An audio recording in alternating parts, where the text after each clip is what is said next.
Hi, my name is Myer Taub and I am the curator and ideas person behind Summer with Ayanda.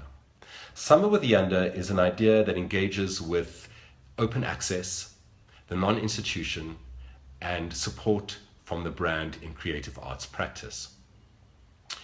The idea came to me when I left the formalized institutional teaching space about a year ago, looking for opportunities and platforms to create creative events that are educational but fun and engaging at the same time.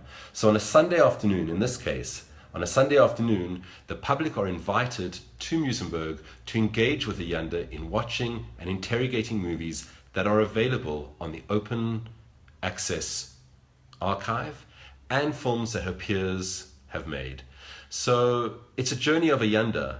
Ayanda watches the film and engages in conversation with how does that film change her mind about filmmaking practice? How does she see the film and how does she respond to it in the everyday?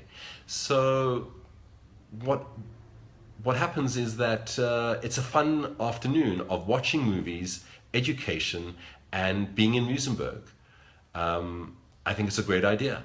I hope to see you there.